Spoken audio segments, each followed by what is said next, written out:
All right, perfect. So I'm going to say once again, thank you so much to Dare and Laura for being here. And go ahead, I'm going to turn it on over to you. Okay, and I'll just say who we are and get the ball rolling here. I'm the president of the Mid Hudson Region League of Women Voters, and Laura is a past executive director of the State League, and she did that, I think, for 12 years, more than that, maybe 16. 16. And I was president for 4 of those years, so I worked really closely with her, and we're kind of like sisters, so don't get upset if we just bump each other and talk over each other or whatever, because we've both done a lot of work in this area, in this topic. What we Before we get started, we'd like to hear a little bit about what any of you, and a lot of you are not, I don't see your faces and you may not want to speak up, but it would be helpful to know where you're coming from. Have you done this before? Have you just been thinking about it but kind of afraid to do it? All of us are worried. We're a strictly nonpartisan organization, so we have to worry about that all the time. And I know libraries do too. So is that a concern for you? Are people coming to you and saying, please let us use the building, and you just want them to use the building but not be involved, or do you want to be involved and help? All of that. If you could share a little bit, it would be helpful. Don't all speak at once. Hi, this is Mary Ann Gallagher from the New City Library. Okay. Yeah, I'd love to be able to present bipartisan programming. We do have individual people coming to us, and then I always say, all right, well, I have to balance that. How do I balance it? So, yes, it is programming we're interested in hosting. We just don't know how to properly and legally do it. Okay. Well, that's why we're here. Does she speak for many of you? Anything else somebody wants to contribute? Hi, Lois Berkowitz. I'm a trustee, Ethelbert B. Crawford Library, and no one's asked me.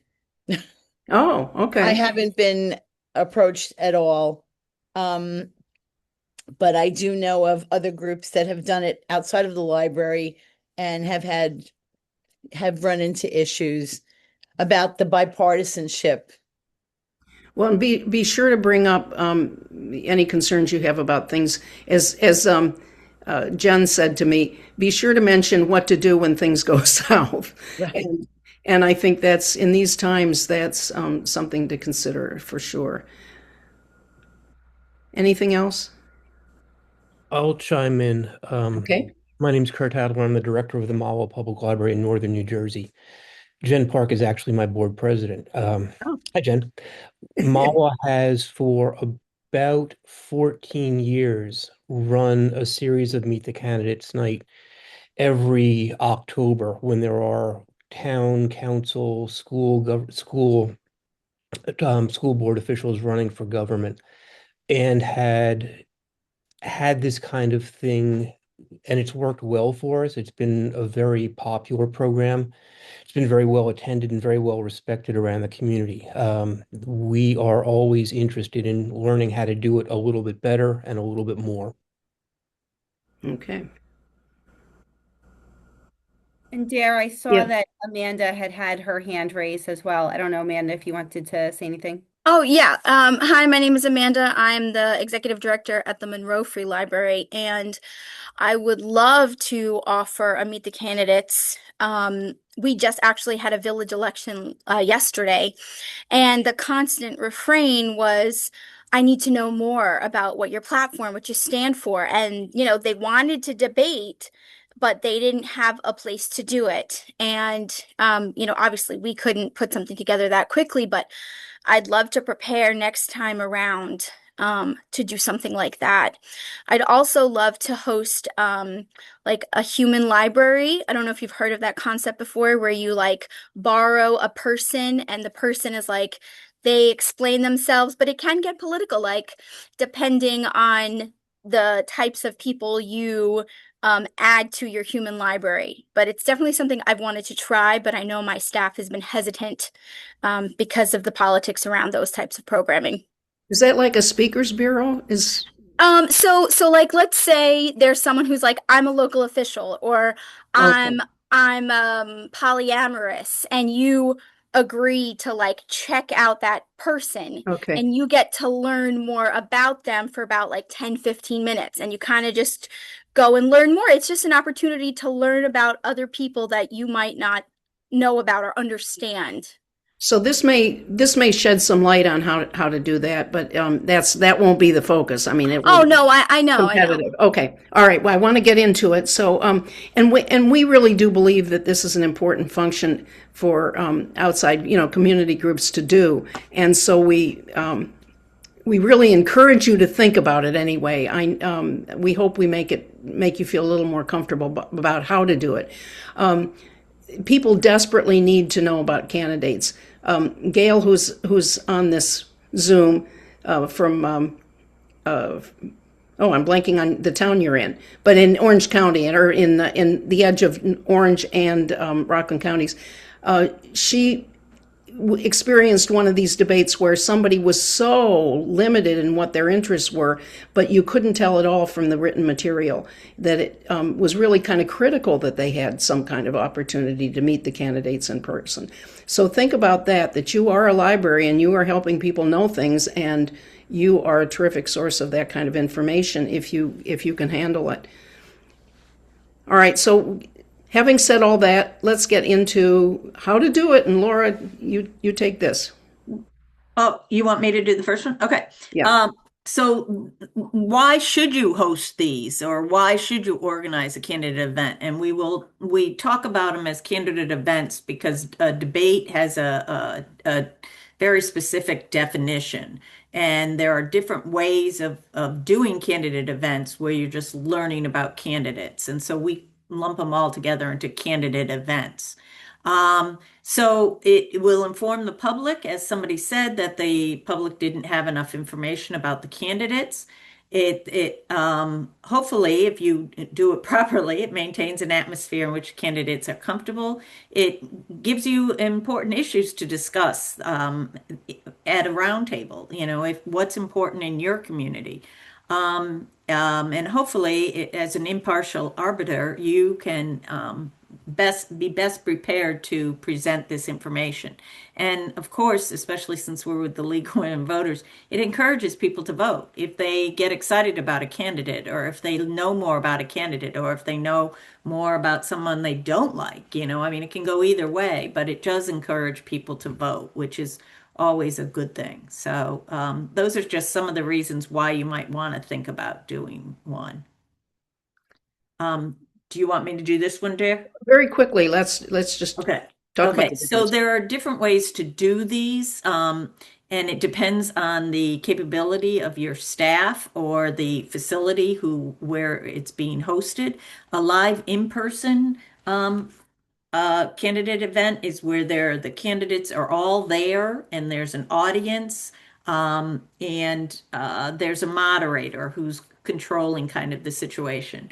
In Zoom, you have the same thing. It's just on your computer, and that is easier to manage because you don't have a live audience who might be providing inappropriate comments or questions, or you just can have more control with a Zoom. You also have larger distribution because you can have more people come. They don't have to show up in person.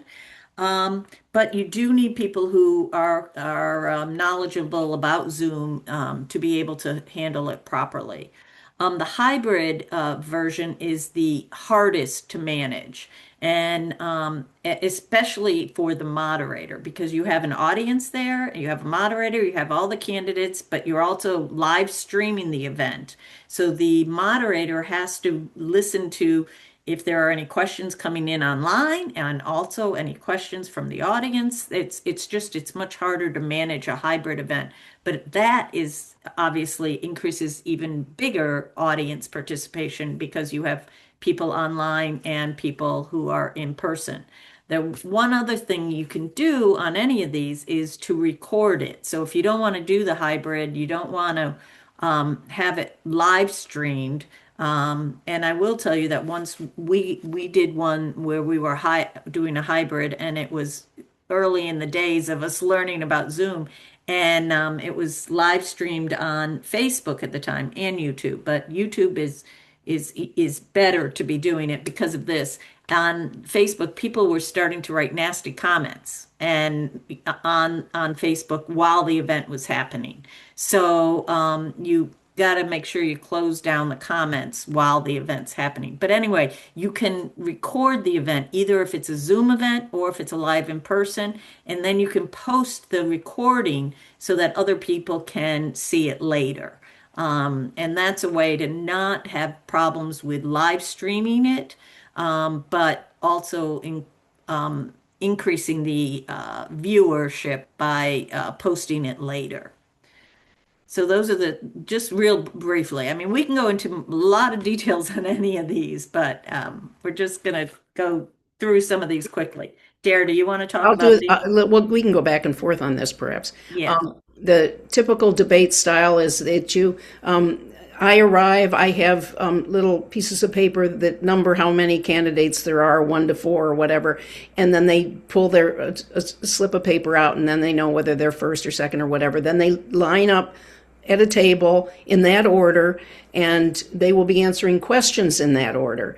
And then the questions will be coming in to me as the moderator, and Laura can say of outrageous variations on this, but I think this is pretty typical, the way I tend to do it. The questions come in on index cards, and while I'm trying to run the debate, I'm also putting them in categories so that we don't duplicate the questions, that I can kind of merge them or whatever. I don't always read them exactly as they are, because then, sometimes they're too specific, or they're naming a particular person they want to have answer the question, and I do discourage anybody from submitting it that way, because I say I will make it general anyway. Dare, yes. let me just add in that, because most leagues actually, if Dare was the moderator, there'd be 2 or 3 other right. people sitting down front that would be reviewing these index cards, and so that Dare would not have to be doing that, so that they would come up with the questions, that they would pass the questions to Dare once they reviewed them, made sure they weren't personal attacks, that they weren't redundant. Things like that, and then they would pass them to Dare. The other thing is, in a Zoom event, you can do it so that they go into the questions and answers, and then you can control, again, if they, because you want them answered orally, not in writing, so that the people hear from the candidates. So you just have to make sure on a Zoom event the way the questions are coming in. Some places, I will also say, accept questions in advance by email, so that you have all the questions before the event even starts. So then the audience is only there to view, and they do not allow audience questions. And you can think of pluses and minuses to that. They're the lack of spontaneity. One school sent me questions in advance, and they went on for 3 pages, and I spent an enormous amount of my time, just sorting through them that way, because they opened it up to such a large field. But the thought of having it come from the people in the room is that then people are there, they're responsible for the questions, that it's well, but you also have to be careful, because some leagues, and not many do this anymore, will have open mics down on the floor, and people can line up to ask questions directly, so that it doesn't flow through the moderator. But the problem with that is sometimes people get up and they just want to comment, and so the moderator has to say, "Where's your question? What is your question?" kind of interrupting them. And sometimes then you can't control, are they redundant questions, or things like that. But there are some that do allow still the audience to come up to a mic and ask a question directly. And I have not done those, and just because things are getting more and more difficult, and Right. it really is a big danger. And But that's just the debate style there. Yeah. Let's keep moving on. yeah. But and often when we do this, we don't have a lot of volunteers going with us. We have a timekeeper who's really critical.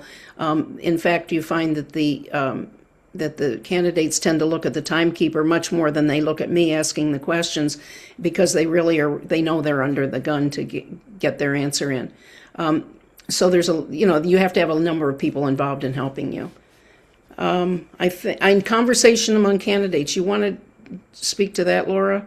Well, you missed panel of questioners. I think that's an interesting way to Oh, have right, yeah. a candidate event. We've done this before too, where we ask maybe three people from the media, or it could be from three different nonprofit organizations in your community. You decide who they are, and they sit up by the candidates and they ask the candidates the questions. The questions don't come from the audience. The questions would come just from the questioners, which might, as I said, could be media people, could be other nonprofits. It could be, you could have people from the community. You could, decide how you want to do it. But those are a panel of questioners that are asking the questions, not the audience providing it. Live questions from the audience. Okay, conversation among candidates. I find this one is really hard. This is where some of the presidential debates recently have tried to do this more, where they're having the candidates talk back and forth and all, but you really have to control the time and how that works. And so there's a lot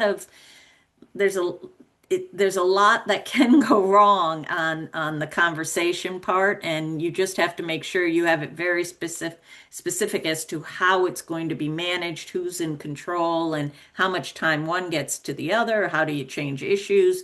So that is hard, but that is done, and that's what, if you've watched the presidential debates, that's sort of what they've been doing recently, is the conversation rather than just a moderator asking the questions. And if you're doing this for the first time, I would not recommend you do No. it. You just have very strict rules and follow them. The audience tends to be okay with that. I worry that that's so boring for them, but I think they like the comfort of knowing everybody's well behaved and timed and it's all Well, we'll fair. get that to the end when we talk about the rules and procedures. Do you And want then to talk about the meet and the meet greet? and greet style is something that we're coming to more and more, because we're finding that maybe one party won't show up, and then we can't have the debate at all because we can't have just people from one party come. So leagues are increasingly just inviting, come one, come all. They can stand at a table or do whatever however you want to do it. That gives you a lot of flexibility, but you're not really responsible for who shows up and what they do. And we can talk a little bit if you want to know more. In fact, on any of these things, if you're planning to do it and you want to call us up and talk to us about how to do it in more detail, feel free to do that. Dare I caution people on the meet and greet as you described it, because you cannot, as the organizer, allow any of those candidates to speak to the whole group. Right. They can only informally talk to the people who are there, and we'll get into why you can't allow them to speak. Is it the Well, that next? becomes like a debate then, and you're Exactly. responsible for what And they you say. have to have at least two of the candidates. So you can't do that. So meet and greet is just almost like, as I say, kind of a county fair where people are just kind of milling around and talking to candidates informally. Because once you formalize and allow somebody to actually speak, then you're bound by the FEC rules and other rules. So we'll get into some of that. So. And again, we encourage you to, if you're doing something like that, to check in with us, and we can talk to you about anything you might encounter and just help you feel more comfortable with it. Yeah, you want to do this one, Dare? Yes, the nonpartisan organization doesn't have to be us. I've seen chamber people do it. I've seen other leaders in the community, head of the hospital board, and as anybody that has recognition as a responsible, thoughtful person and wants to keep their nose clean too. They want to be above Nonpartisan. They have to be Yeah. nonpartisan. They can't be known as the head of the Democratic Party or the Republican town committee or whatever it might be. Yeah. And Laura threw in the head of the library board, and that might be a person that you feel good about doing it, and might not. But that's the kind of thing you could be thinking around about. Who would everybody be comfortable with? We've used the editor at the newspaper, if the newspaper has a reputation for being nonpartisan, and so on. And then the third one is to hire a professional facilitator, because we do this ourselves. We don't have a lot of experience with that, but we know they're out there. They're happy to come in and just cold moderate the event and leave. And that would be another way to do it. And there's a fee with that. Well, especially if it's a professional moderator, but you can also have the league just come in and moderate. Yeah. And, it can be, and then we do ask that you provide a donation. Most leagues ask for a donation. But it's not that the league has to be a sponsoring agency or a sponsor or a partner or anything with it. You can just hire the league to do. And I've walked into a couple of different debates where all I'm doing is moderating. I didn't have anything to do with the setup or anything, except I walked in and moderated. So you can do it that way. Okay, this is probably the most important slide, and I think it's actually our last slide, so we can then open it up to questions and discussion. And the first one is, okay, so this is a way to keep it nonpartisan, and I think, in this day and age, it's harder and harder to always do that. It's, we in the league often say appearance is much more important than factual. So you do have to say, kind of in your mind, does it look like we're biased to one side or another? The other thing in the introduction, when some of you were speaking, you kept saying bipartisan, and I strongly encourage you to not say bipartisan, always say nonpartisan, because bipartisan, you're only talking usually the Democrats and the Republicans, and you want it to be nonpartisan. In New And York, actually, that word, we are advised, that word is not understood generally by the public, and it's really good. You can say it, but then say, in other words, no party or right. candidates involved, whatever. Right, because in New York State, I'm not sure what the data is right now, but the number of voters registered who have indicated no affiliation with a party is about the same as the number affiliated with the Republican Party in New York State. So there are a lot of people, they call them independent, but we try and stay away from that word too, because there used to be an independence party and it was always confusing. So we say unaffiliated voters. But anyway, so the first thing you should know is that there are laws for the federal races, and in your case, it would probably mean congressional races. It could be U.S. Senate and higher up too, but in your cases, it's mostly congressional that you would be concerned with, and that is the FEC, the Federal Election Commission, requires you to have at least two candidates present if you are hosting any kind of candidate event.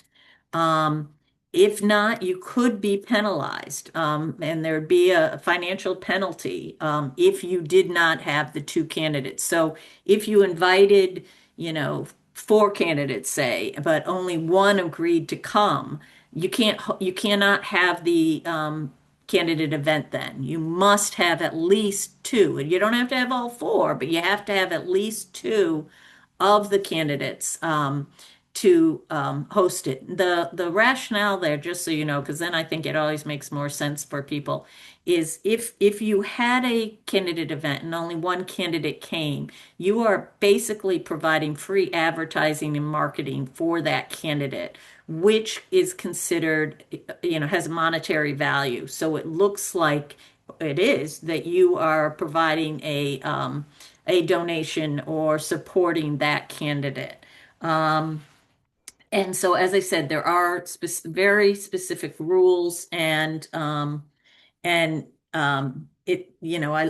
was looking up yesterday just to make sure I was saying it properly, but it's considered an illegal corporate contribution if you have only one candidate. Also, the FCC has rules that if you gave one candidate time, you would have to give the other candidate time. So there are just rules. So just be careful on the congressional races. State, local, school board, library board, any of those, there are not rules like that. We in the league, however, decided a number of years ago that we were going to follow that rule, the federal law rule for all races, because we felt that was to ensure that we were nonpartisan. And also, as I said, otherwise it looked like you were, financially supporting, because you provided free advertising to a candidate if only one showed up.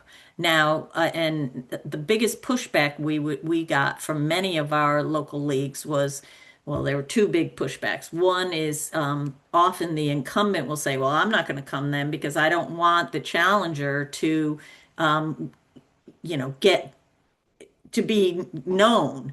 And if I don't come, then you can't have it. So it gave a lot more power to the incumbent. So that was that is a concern, and it is an issue, and it is a problem. The other thing is, in many of the smaller towns, candidates run unopposed, so there's only one candidate running or one party, and but still, we went strictly by the rule that you have to have at least two candidates to have a candidate event.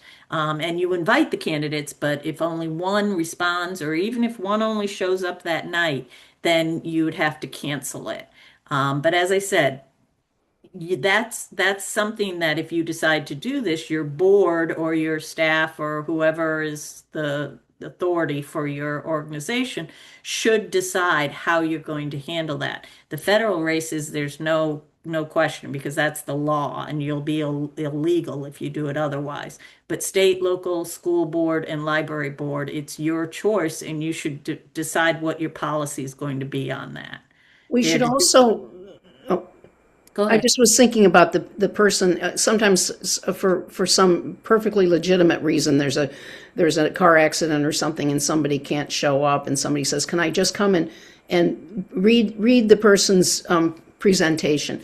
That happens more than you'd think. And somebody wants to step in, and it may be because the person's a really weak speaker or something, but we don't allow that in our, again, I think, Laura, you would agree that they can do that if they want to, but we don't advise it because it does appear to be making it easier for those people who are trying to avoid appearing in front of the public. Exactly. It makes it easier for the candidate not to show up. And we don't want to do that.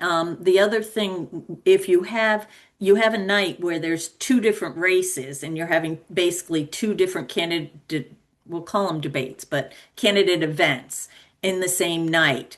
And for one of the events, only one candidate shows up. We do say that you can tell the from the podium, you can say, the other race, we can't hold the event because only one candidate agreed. This candidate agreed to show up. The other one either didn't agree or didn't respond, however you want to word it.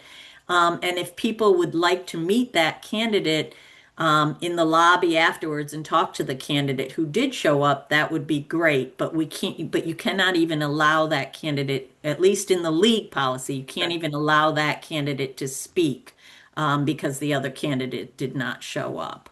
So in league, we're very strict on this. That's a decision for you all, though. It's not, except for the federal races, it's your decision and you should decide how you're going to handle it.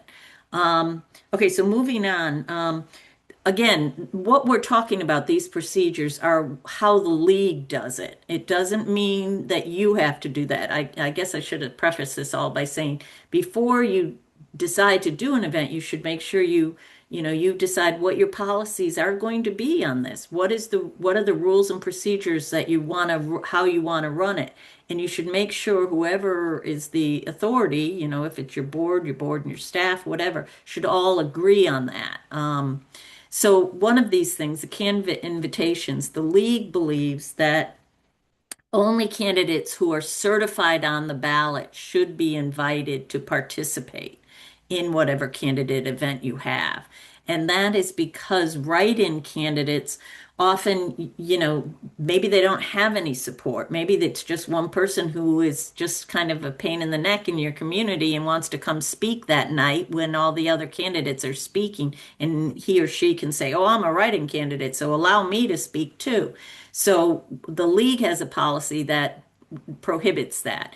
If they're not certified on the ballot, then they cannot participate. However, the other thing you should know is that if they are certified on the ballot, all the candidates should be invited. You shouldn't decide just to do maybe the Democrat and the Republican. If there's an independent candidate or other candidates on other party lines, you should invite anyone who is certified on the ballot to make sure that all fair and all, as we say, nonpartisan.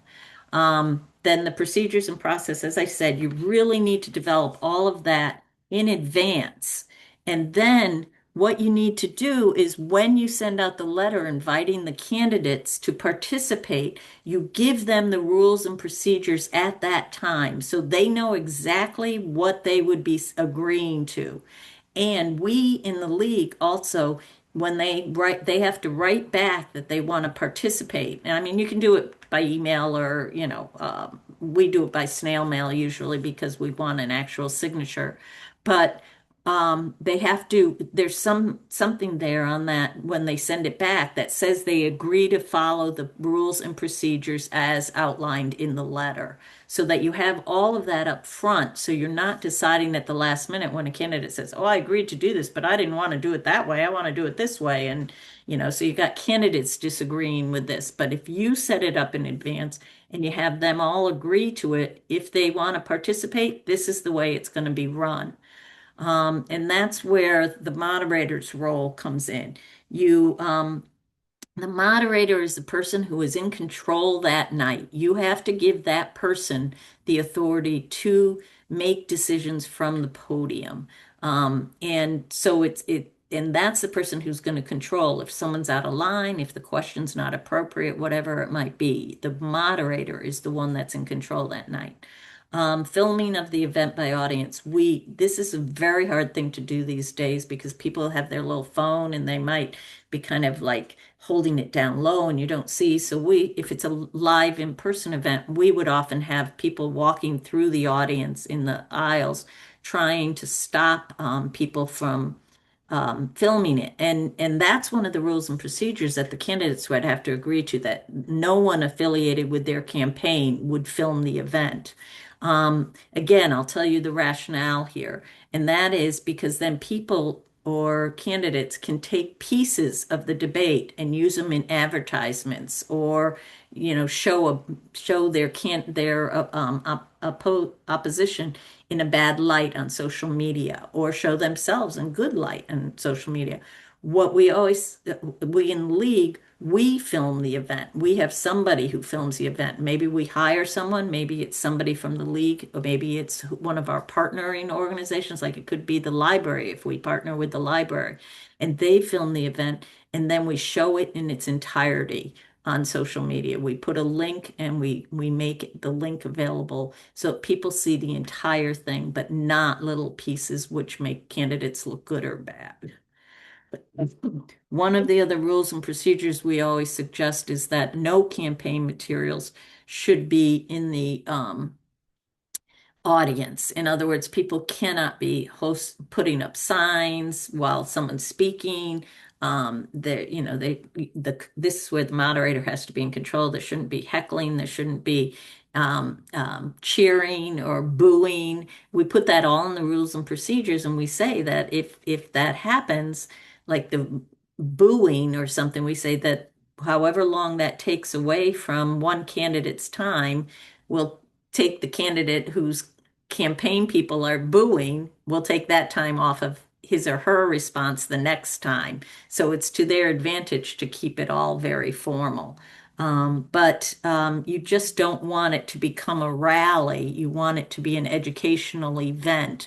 So we say no campaign materials. We do, however, say that the candidate can have the info out in the lobby for distribution outside of the event, where they could have a table or have information out there for themselves. And then you should always have voter registration and election info. And what I mean by election info is where do they vote? When's the polling place? And where is it in your community? And what are the hours? And have all that information so people know how to actually vote. Can I insert something? Yeah. I learned sort of from a very strange example of a candidate. They were sheriff candidates, and the incumbent sheriff, who was a big, strong guy and in power, got weaker and weaker as the debate was going on, and I couldn't figure out what was he sick? Was he, what was happening to him? And I later learned that when he went back to sit at his mic off to the side, there were some staff issues going on, and he was getting very quiet heckling from people in front of him, and I had no idea that was happening. And I couldn't see it. No league member in the audience noticed it. Nobody brought it to my attention. But I've since said, if something goes on and you're uncomfortable and you want to bring it to my attention, I will stop. I mean, just come up, say, I need to tell you something, and I'll stop. If you're comfortable with, you're not being filmed for, forever. You can just stop it, deal with it, and move on.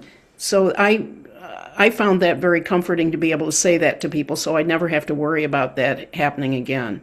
I will also tell you one other story about filming. I was, and this was before COVID, so it was before we were doing Zoom. It was all just in person.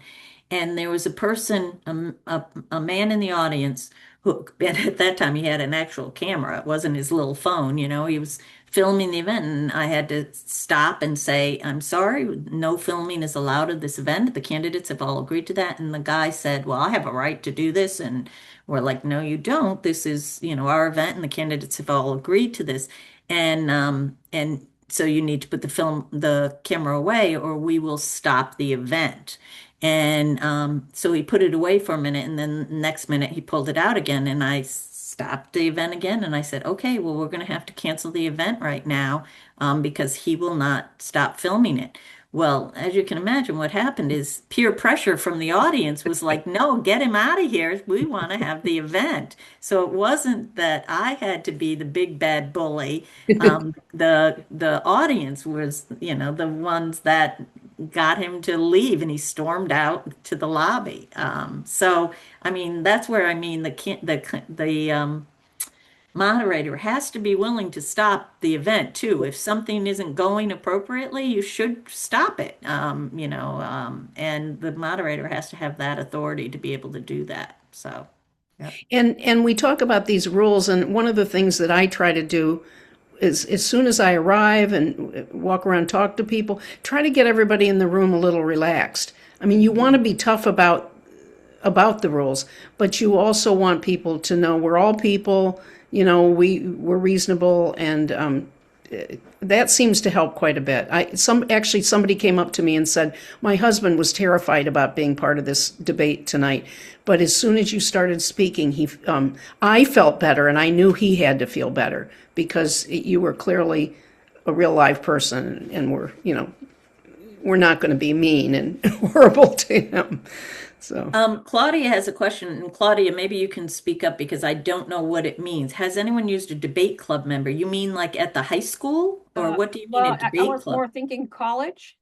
College, that's a great idea. yeah. I'm affiliated with Ramapo College, and we have Mahwah Library in attendance. They used to have a United Nations debate club. I mean, Right. at the very least, you have a professor there, or maybe it could be a project, right? That Yeah. all the students can No. take in.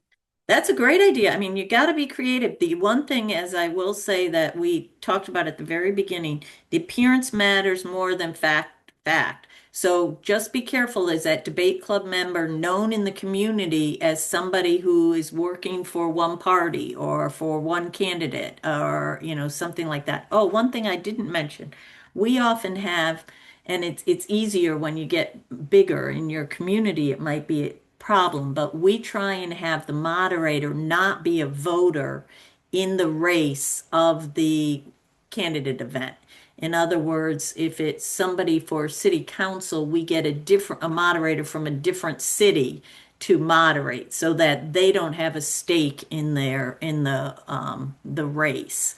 As I said, that's not always easy to do, and if not, then again, you got to just check appearance, make sure the person isn't working for a candidate or working for a party or things like that somebody might say, this is not a fair candidate event. So The downside is the person doesn't always know the ins and outs of the community in ways that are sometimes but helpful. that's okay. Yeah, That's yeah. okay. No, they should. It is okay, but it sometimes is kind of funny because something that seems trivial to you when you're sorting the questions can actually be a big community issue. So it doesn't hurt to ask around and say, what are some issues going on in the Well, community? Dare, that's where you have the 2 or 3 people in the front. The moderator isn't deciding what the questions are. Let those front people be from the community and they could do it.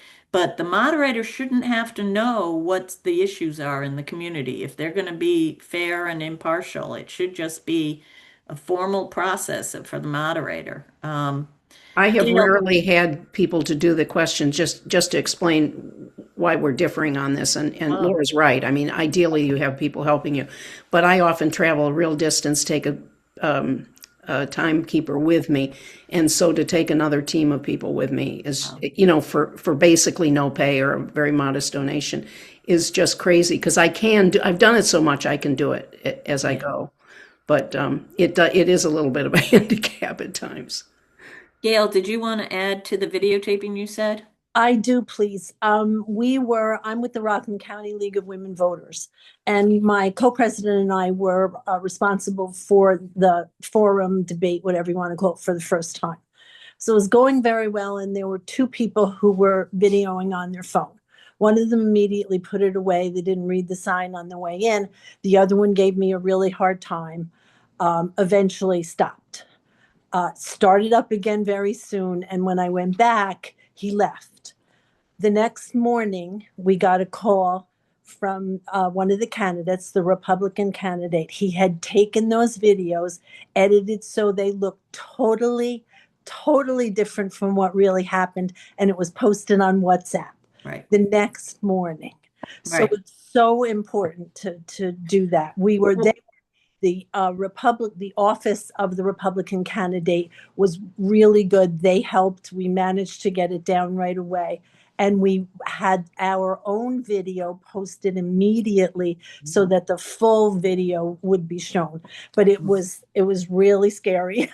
Just Well, Gail, yeah, I've heard that's happened a couple of times and a couple of things. One, when I've moderated from the podium, I read the rules in it at the beginning, not specifically, but I go over what the rules are. So the audience also is aware of what the rules are that the candidates agreed to, so that everybody knows what's been agreed to in advance. So that's one thing. The second thing is, I know that that's great that you got it taken down. And we've advised some other local leagues at times to call, as you did, the candidate who it worked well for that candidate, and you call that candidate and you say, look, you need to find out who did this. It's in your ballpark, and you need to take it down. And then you post on your own social media that you had nothing to do with it, and the rule was that this, and the candidates agreed to this, and so that the league or whoever the organizer is is upfront and looks like they're taking action as quickly as possible. So It's 2:43, and I don't know if Jen is right there and whether she can hear me, but if we want to take questions, but we don't want to run over beyond where you how long you normally have, and she said between 45 minutes and an hour. So yeah, those are the only questions I see in the chat, I believe. So if other people have questions, either if they'd like to unmute themselves, raise their hands, put it in the chat, whatever, we can help. And somebody said, oh, that's Gail. So I think you added what you wanted to add. I've got the question. I think, it looks like people have asked them as we've gone along. Mm-hmm. If not, please just speak out. Yep, you're pretty good on time right now, but if anyone has any questions, I am monitoring the chat. Feel free to place them in there, or you can raise your hand to speak. And one thing I was thinking about as we were just talking, the way that I think most people do the questions when you have 4 candidates there, how do you manage who answers what question and so on. If candidate number one starts and gives their opening remarks, and you've told them in advance how long they have, then they give their opening remarks, and then it goes on down to number four, and that person gives their opening remarks. Then you come back to candidate two, and you start the first question with candidate two, and then the next question you start with candidate three, and so on down the line. So that, and when I'm having to sort questions at the same time, it's sometimes hard to keep track. But I tell the candidates personally, look, you all know when you're next. So just, when you're next, Oh. go ahead. So I actually keep a chart, and Yeah, I do it check off, so that, because otherwise, yeah, you lose track of who's answering first the next time. So yeah. but they do know, and they correct each other, and Yep. I mean, you're in it together, and it's pretty comfortable. Okay, there's a question. Pros and cons about the formats. Is it? Yeah. But wait, I suddenly lost it. I have never done the hybrid. It sounds like a nightmare. It's difficult. I would, if Yeah, don't start there. No, I would not start there. I think what you have to do is you have to decide, how important is it for the people to see the people in person? And then you want to do an in-person event. And also it depends on if it's a small enough community, people don't have to travel far to come. So then you don't feel quite as bad. And then you record it and you post it so that people who don't attend can see it later. If there's a farther distance, or you're doing it like in January and you fear a big snowstorm or something, then you do the Zoom event type. That also encourages a bigger audience because people do not have to come to anything. They just come to their computer. It's also there's a lot of the same thing though. You need a timekeeper, and the timekeeper should be on the screen at the Zoom so everybody sees the amount of time.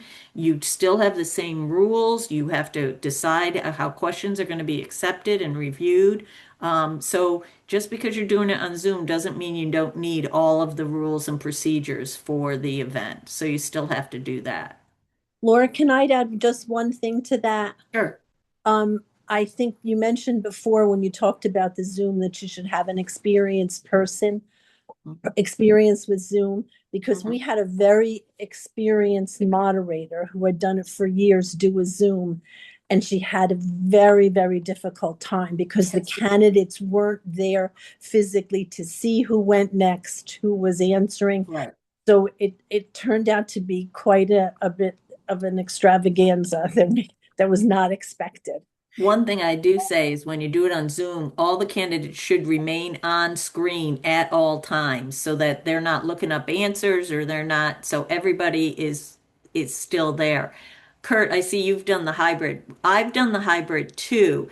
I always say that it works best for the hybrid if you have somebody else handling the live stream part. I don't know, Kurt, if you want to talk about how you do it, but like I did it at a college. And so I was concerned with the people in the room, and somebody else was doing the live stream, but then they would feed me questions just like the index cards were coming up to me from the audience. But I didn't have to worry about the technology part. Somebody else did that whole thing. So as the moderator, you don't want to have to be concerned with both sides.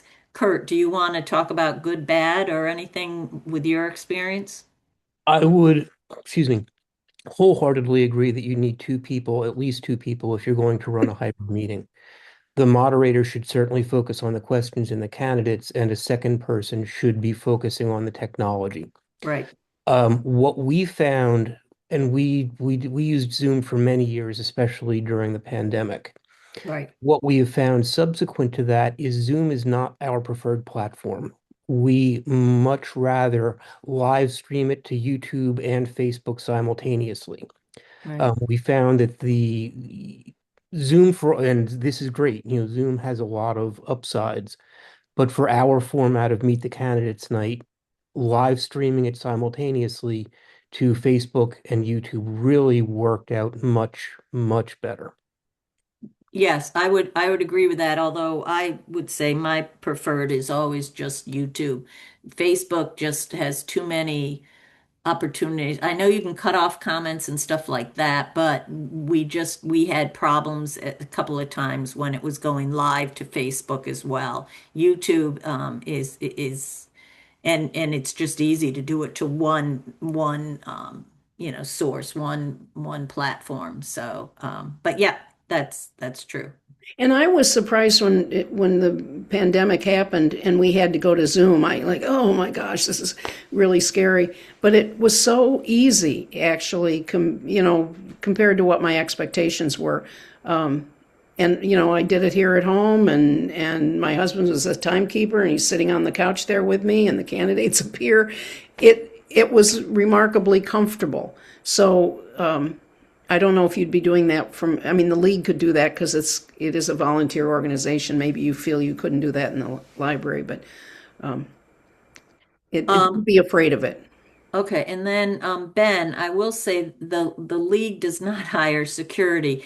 I will say though that sometimes if you have to know your community and know what the race is. If it's really a contentious race, you might want to talk to your local police department and say, and we did that. We did a gubernatorial debate at one point, and we did talk to the police department and said, we're just letting you know we're having this, and they're like, oh, thanks for letting us know. And they had somebody who was just kind of strolling around outside of our building. We also, at that time, because that was probably my most contentious one, I had a couple of, I had a group of league volunteers and one person that was in charge of all of them. And there were only, I mean, there were probably four of them or something, but um, they were my security team. They were always watching around and they knew where there were issues. So it depends how contentious we all know that politics have become much more contentious in the last year or two, or in the last 10 years even. So you have to know your community and know if you need extra help or not. But lots of times, if you have more people that are just kind of milling about and they have league logos or whatever it might be, something that shows that somebody's watching, and that's where the rules and process, having them written down in advance and having all the candidates agree to them, and they include what their campaigns can be doing. As I said, you don't want booing or cheering or anything during the questions, and you put that in the rules and procedures. So if you have that and then you kind of look to that candidate like, get your people in control, because we're going to have to and that's what I said, we used to take time away from another candidate or something if their people were not abiding by the rules for their next question. So you just need to. But if you really think it's going to get nasty, I would, inform your local police department or something and let them know.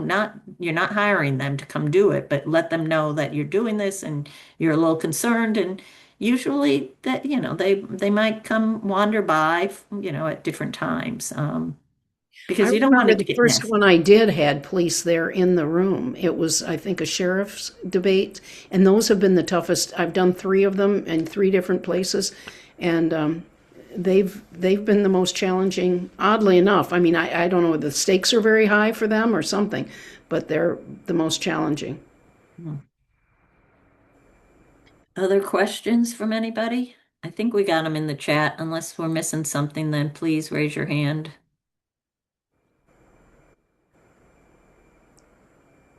The format too, as far as not technology, but I do think you should get creative in thinking about how you're going to take the questions. Do you want them from the audience? I really liked when we did a panel of media people. I really kind of liked that. And they talked in advance to decide, okay, we're going to cover this issue. One said, I'll cover this issue, you cover that issue, and the third person was covering some other issue. And then we even got a journalism student from the college that was partnering with us. And so there were four panelists, and it was very interesting. I mean, it gives the community the information and the education they need about the candidates. It does not allow them to ask their own questions. And so some might feel like they didn't get an opportunity to express themselves. And so that's where you got to think about how you want to get the questions, and how you're going to control the questions to make sure they are appropriate. And we always say that you can't have a question that only one candidate can answer. In other words, you can't ask a question, well, how come in 1976 you did this or something? It's got to be a question that all the candidates can answer. So there are different things like that, but think about how you want the questions to come forward and how you want to review them or what you might want to do with the questions. And that kind of determines the format of the event. Dare and I were talking before this started, and if you haven't done any of these before, a nice, easy way to start might be your library board elections. Have a candidate event for the people running for your library board, and then people get to know the candidates, and then hopefully even more of your library board afterwards for those who win. And it might be an easy way for you to put your toe in the water of candidate events. Jen, do you want to wind us up? I think it's approaching the hour. Yep, we're just before 3 p.m. Does anyone have any last questions? I will say Dare and I had connected a number of years ago when um, we at RCLS had hosted candidate forums in a virtual setting because it was COVID. And Dare's knowledge base and training was of great support and assistance. Um, I believe, at the time, Dare was also doing several different candidate forums. And so you simply did not have the time to provide, and that, which was fine because you really supported us as we held ours. And it was very well received by the candidates and all who were involved. So please feel free to reach out to Dare or Laura. I know I've sent around their information. However, if you do not have it, or if you want me to send it to you again, I'm happy to. Please, just respond to an email. I'm going to stop the record now.